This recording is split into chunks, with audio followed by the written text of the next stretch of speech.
at some point, it's just this ain't it. This ain't it. It's just not. I think Eamon Brennan wrote something after Louisville lost to Kentucky Wesleyan, where he compared it to your alma mater, Pitt, after, Jamie Dixon and then Kevin Stallings didn't work out and so on and so forth. Yeah, that was really bad.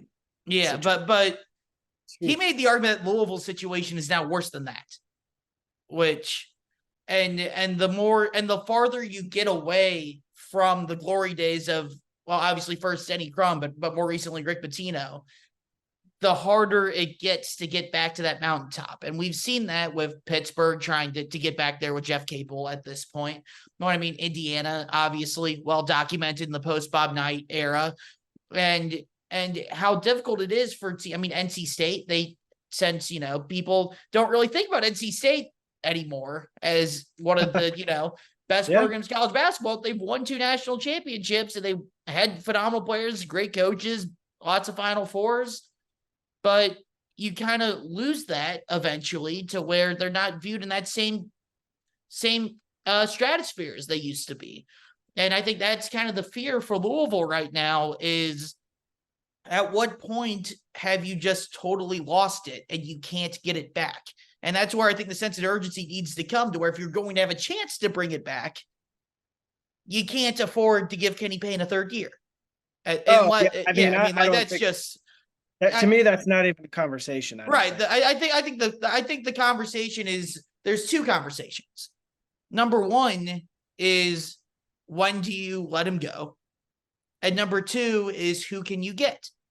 Which I remember, and the one thing that always stood out to me more than anything else when it came to the Kenny Payne search, because I remember I was doing the old shows, both produced and hosted over at ESPN Louisville, and Pat Jaggers and I were kind of the 2 that were like, why are we not doing an actual coaching search? And the thing that always stood out to me was, we were sitting here doing this podcast, and you told me from the search firm that they told Louisville, with the money they had available at that time, they could hire Kenny Payne, Greg Gard, or mid-major coaches. And at that point, you said that. You said that. I don't remember that. That was a long time ago now. That was a year and a half ago. I have the file somewhere. I have the file stored somewhere in there because I used it as a Twitter clip. Before you continue, Wisconsin fans, I don't know about that, so I'll believe Jack, but I promise you, Greg Gard is not going anywhere. No, he's not. But once you said that, though, Greg Gard, actually, to his credit, they've overachieved so far this year. They've had a couple good wins, and they honestly might be the second or third best team in a pretty crappy Big Ten right now. But you told that to me on this podcast, and I go, okay, you're not getting Oates, you're not getting Musselman, you're not getting Cronin. I still don't think it's going to work, but it'll get everyone from the Crum era people. It'll make them happy. If there was ever a time to do it, that would be it. Yeah. Obviously, it has failed beyond any expectations. And again, I didn't think it was going to work, but I didn't think it would be this bad. I mean, I thought it would be better than this. But now when you enter this situation, my question is, and I'm not expecting you to have the answer to it, but just how different is Louisville financially than what they were 2 years ago to be able to go out and make the type of splash hire that they're going to want to make? And how much has the last 2 years, compounded with the end of the Mac era, hurt how attractive the Louisville job is, if at all?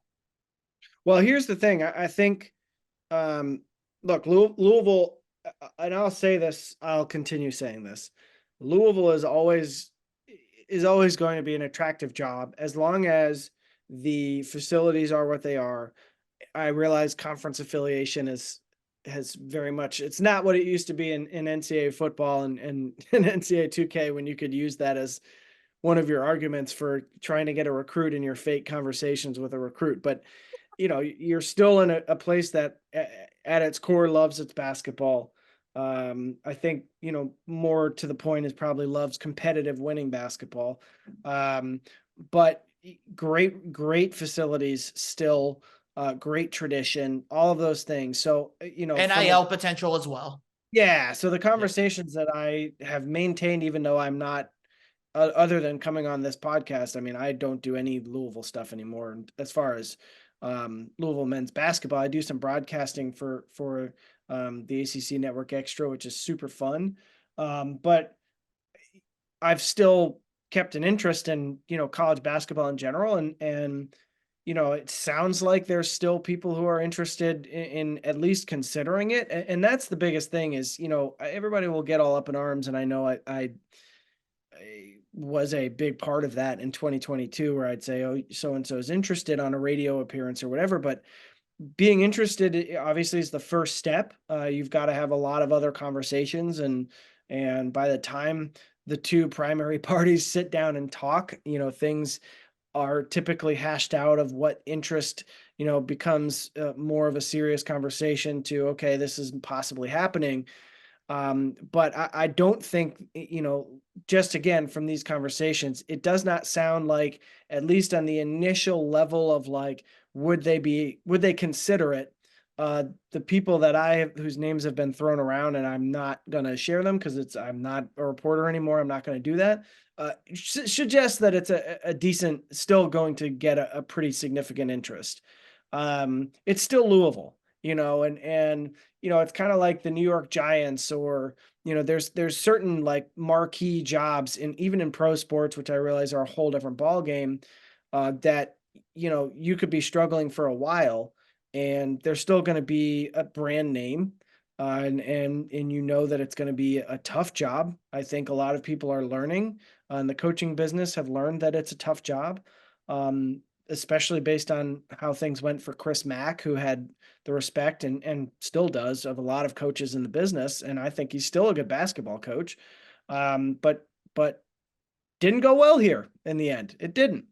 So I don't think Louisville is in dire straits as far as like, can they get a good replacement if and when it comes to that. I do think the financial stuff is a big concern, just from the amount of people you're getting in your arena for home games is problematic. And that's why I think that's a potentially a back-breaking part of all of this. But Jack, as well as anyone, as an IU guy, at least an IU grad, it took one guy to pony up $10 million. And next thing you know, you've got a new coach search coming. So I think there are enough dedicated people, and I think Josh Hurd is good enough at his job that I think he's actually really good at his job, that I don't think Louisville would have a hard time finding it. But you got to find it. And that is not, and that it's a lot easier for us to say that than it is for people to actually go do it.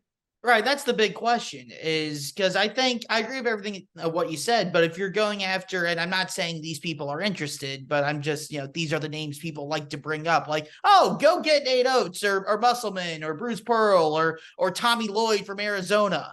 Yeah. And I'm like, you realize you're probably going to have to pay them like 6-7 million to have a chance at them. And even at that point, you're asking those guys to leave situations for most of those guys in the SEC, to where they have an unlimited amount of money that Louisville just doesn't have.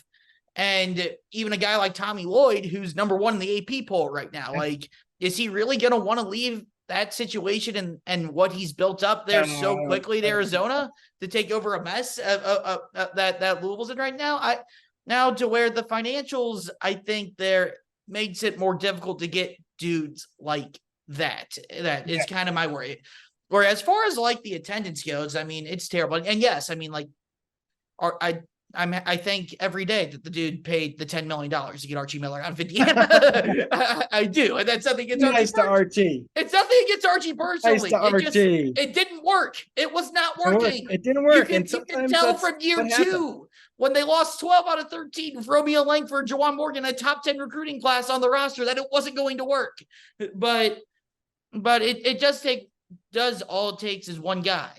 And I think, or a couple guys, but I think they'll definitely have. You never know. Whatever, a group of people, could be a group. You never know. But they'll get that to get Kenny Payne out with the buyout, and we'll see if Kenny Payne takes the full buyout, things like something like 6, 7, 8 million, something like that, or if he takes like a settlement or something like that to try to help him out a little bit. But I don't know. But yeah, I know. I mean, I know I wouldn't if I was in that chair. It's like, give me the money. So can I just throw there's two things here, Jack, that I think are important. One is, you and we talked about this at the end of last season. You don't want to. There's a couple of football programs across the country that have pretty itchy fingers when it comes to dropping people. It's like Tennessee, the NFL. Nebraska. Yeah, there's some schools where it's and look, maybe those places have internally have a better pulse. Right, but if you're gonna compare Louisville to that, I think I get what you're saying, and that was why I said you couldn't fire Kenny Payne after 1 year. But like, if it's 4-28 and something like 9-10 wins in year 2, yeah, I mean, you have everyone understands at that point. Yeah, that's where I was going with it. Is like, I understood the concern after 1 year. I think I think there would have been enough support last year after last season to have just said this just didn't work. It's clearly not going to work.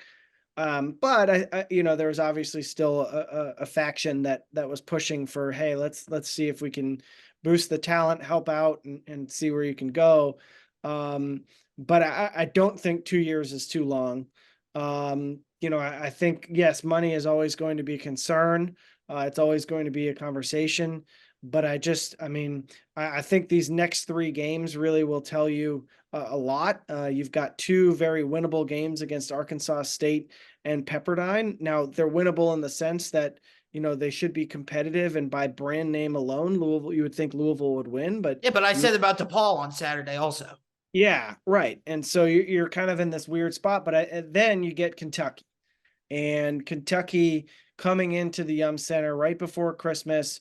Louisville has a 12-day break in between games between Kentucky and Virginia. And oh, that's brutal. And I knew that, but still hearing you say that, just, oh, that's brutal. It's painful to think about, but that arena is going to, it sounds like people are real concerned that there's going to be some significant presence of Kentucky in the arena, right? I mean, that's been a big part. Oh, absolutely. I think that's normally traditionally overblown in the Yum Center. To where like Kentucky fans get in everywhere they play. But like the people that go there and say, oh, it's a 60-40 split or anything like that, like usually they're pretty outrageous. I mean, that it's somewhere in like the 85-15, 80-20 range traditionally, which is still an overwhelmingly, Louisville crowd. And this time it might be 70% Kentucky fans. Like it might, and I don't know how you could sit there and look at that and say this can go on any longer if that's the case. And Calipari will take it easy on Kenny Payne, and we're going to talk about this a lot more next week when that's the next game on the schedule. But I'm fully convinced Calipari is going to take it easy on Kenny because they're friends. Kenny was the assistant coach there, and they're not going to do the name their score thing and win this thing by 45. They're going to let Louisville hang around and be competitive. They're not going to beat them by more than 18, 20, 25 points. Okay. Well, but here's where the question gets into. Okay. So you go 0-3 in your next 3 games. You have a 12-day break before you really start conference play in earnest. This is where I think the big conversation happens is, do you make a move now or do you wait? And I think that the biggest challenge here is I first of all, I don't know what you would do for an interim. But that can't be why you make that call. The call has to be, is this to the point that it is so untenable that you don't finish the season? I am not there. I'm not in practices every day. I don't go to team meetings and things like that. So I can't say. Obviously the athletics department will have a better pulse of all of that. And they'll know things that are going on behind the scenes.